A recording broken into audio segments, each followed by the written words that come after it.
Bon Hervé, c'est avec grand plaisir que je te retrouve à Gap sur un stage minime où on est jeudi là, mais le stage il a commencé lundi, C'est c'est ça, ça. c'est ça. Et Quatrième jour. là, je retrouve plein de têtes en fait, hein. C'est des minimes qu'on suit depuis mars, enfin, que moi j'interviewe et je regarde, et je filme et je vois leur progression. Ça a commencé par Nice, en passant par Saint-Étienne. J'en oublie, hein. J'en avais vu sur des épreuves combinées, j'en avais vu quelques-uns. Exactement. Hein, parce qu'ils s'étaient éclatés un peu sur les épreuves combinées, qu'ils avaient dit c'est super, on va refaire. Et là, super conditions climatiques. Parle-nous un peu de ce stage, donne-nous un peu le cadre de ce stage. Ben, comme tu l'as signalé, c'est déjà un suivi qui a démarré au printemps avec ces jeunes minimes, qu'on suit sur les compétitions et au fur et à mesure de la saison qui avance. On se retrouve un petit peu avec la crème, avec les meilleurs. Les plus performants sont ici et pour 6 jours de stage.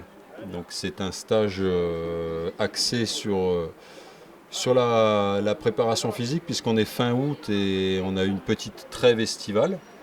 Et puis donc c'est déjà la reprise, une reprise pour une fin de saison qui va encore avoir quelques rendez-vous importants, notamment les équipes athlées. Quand tu parles de la crème de nos minimes, ils sont champions de Coupe de France, champions de France. Il y a À la l'équipe Coupe de France, championne de France, hein, les ouais, filles qui ont remporté la, c'est la Coupe ça. de France. C'est un exploit, hein. Pour notre première participation, on avait fait avant-dernier, il faut le rappeler. Voilà, c'était un échauffement. Et pour la deuxième édition, pour la Ligue PACA, victoire chez les filles. Et puis une place méritante chez les garçons qui se sont bien battus aussi. Et une cinquième place, si je ne me trompe, Ouais, au global. au global, ouais, c'est ça. Donc un très très très beau résultat, une équipe compétitive. Soudé, moi j'ai vu une équipe soudée, j'ai eu la chance de vous suivre là-dessus. Même les équipes de coach, hein, les entraîneurs et tout, ils ont impulsé une synergie entre eux qui était incroyable. Et dans ce type de compétition, la coupe, hein, quand on arrive à avoir une équipe avec une telle synergie, on gagne quoi. C'est ça, c'est ça. Avec une équipe d'encadrement comme ça, il y a une dynamique qui se crée et puis on a de la compétence dans l'encadrement, on a de la motivation. Et puis ça se ressent chez nos jeunes qui perfent derrière. Et puis là aussi, on retrouve une partie de l'équipe d'encadrement qu'il y avait sur la coupe. Voilà, sur un stage dans lequel on retrouve toutes les spécialités, ou du moins toutes les spécialités dans lesquelles on a des athlètes performants.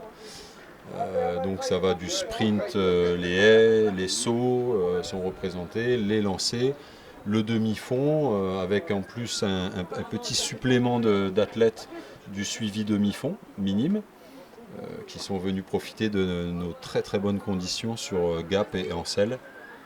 Voilà, c'est un cadre idéal, surtout à cette époque estivale où il fait encore chaud. Alors il y a pas mal de disciplines représentées là dans l'entraînement, effectivement, mais comme on est aussi en été, il y a une diversité de pratiques sportives parce qu'ils ne font pas que du stade. Ils font pas que du stade et il faut penser aussi à renouveler un petit peu la tête et puis la motivation. Et pour ça, on ne peut pas faire que de l'entraînement en piste, surtout à l'âge de 15 ans. Et c'est important de changer les idées, de changer d'air et de voir un petit peu autre chose. Et donc, on continue à les mettre en situation on va dire, de performance ou de confrontation sur d'autres épreuves. Donc hier, ils ont fait des épreuves nautiques sur un plan d'eau. Voilà, ils ont fait ce qu'on appelle un challenge Ils sont sortis de leur zone de confort là, hein, se mettre un peu dans l'eau. complètement. Là, on a des images absolument époustouflantes et humoristiques Ouais, d'un athlète qui essaye de manœuvrer un canoë. ouais, c'est pas mal. C'est pas forcément évident. C'est là qu'on se rend compte que c'est pas les mêmes disciplines. Et ça les a bien amusés, leur a vraiment permis de penser à autre chose, d'oublier un peu le stade. Et ils sont d'autant plus contents ensuite de retrouver leur zone de confort, comme tu dis. Et c'est pas fini. Après, demain, on les emmènera en randonnée pour qu'ils voient un petit peu du... Ils ont fait de l'acrobranche aussi. Ils ont aussi fait l'acrobranche, ouais. Donc, du coup, Alors, dans c'était l'eau, moins dans les airs. C'est ça. On a voulu mixer au maximum des activités qui vont les sortir de juste courir, sauter, lancer. Donc là, c'était un petit peu activité nautique et après dans les arbres. Alors pour certains, c'était pas forcément leur domaine là où ils étaient le plus à l'aise, mais ça permettait vraiment de se régénérer et aussi sur le plan physique. Il y a énormément de courses, hein. Nous on est sur les appuis, sur les membres inférieurs travaillent beaucoup, donc de les mettre en situation où ils sont sur des cordes, sur des ponts de singe. C'est l'équilibre. Plus techniquement, ils travaillent l'équilibre, que ce soit dans le sport nautique ou dans le sport d'acrobrage. C'est ça, il y a toujours des fondamentaux qu'on utilise nous, coordination, équilibre.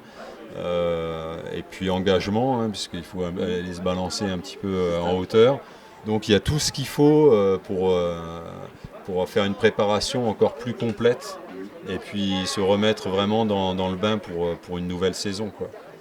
On verra demain la rando, on verra demain tout ça. On va encore avoir plein d'images sympas sur... Donc on n'a pas dit, ils sont combien là en fait? Là ils sont 31. 31. Voilà, donc, ils ont quasiment tous répondu présent là, presque. Presque tous, ouais. Il y a un gros taux de réponse positive et une motivation à se retrouver. Je pense qu'à la coupe, quand ils ont su qu'il y avait un stage à la suite, tout de suite ça a partagé sur les réseaux et ils tenaient vraiment à se retrouver tous à nouveau ici. Moi je vais être curieux de savoir ce que ça va donner. Parce que ces équipes minimes qui commencent à se connaître, qui se côtoient, même il y en a qui viennent des quatre coins de notre région, hein, ils se connaissent à travers ces stages et ces compétitions-là, ils travaillent ensemble, des fois ils sont concurrents ou des fois ils sont partenaires. Je serais curieux de savoir ce que ça va donner quand ils vont être cadets et tout. Je suis impatient de ça. On a déjà un peu l'expérience puisqu'on fait ça depuis quelques années déjà et on voit que les liens qui se créent depuis minime continuent pour les athlètes qui vont vraiment poursuivre et aller vers la performance. Ils vont vraiment avoir des liens forts entre eux et ça c'est très important. Il y en a même qui se retrouvent actuellement en équipe de France. Donc quand ils sont connus ici sur le stade de Gap ou à Ancel et qui sont ensuite sur des rendez-vous internationaux en équipe de France, bon bah là c'est magnifique, quoi. C'est l'aboutissement. Alors, ce stage il s'inscrit dans un cadre qui est athlé 2028. Tu nous expliques ce que c'est? C'est une génération, on vise sur les Jeux Olympiques de 2028 pour lesquels en fait cette génération aura atteint un âge, on va dire, dans lesquels ils vont commencer à atteindre leur performance maximale, ou du moins atteindre leur meilleur niveau à partir de 2028. Voilà, c'est pour ça qu'on suit cette génération depuis le début, parce qu'on admet que minime, c'est juste avant qu'ils attaquent l'athlétisme des grands, comme on dit. Et on va les suivre bien évidemment tous, hein, pas que ceux qui sont destinés à aller au jeu. Mais parmi eux, on sait qu'en 2028, on en aura peut-être qui seront déjà... On aura des images d'eux quand ils seront célèbres derrière. Exactement. C'est ça le suivi en fait. C'est ça le suivi. Merci beaucoup Hervé. Merci Yves. À très vite.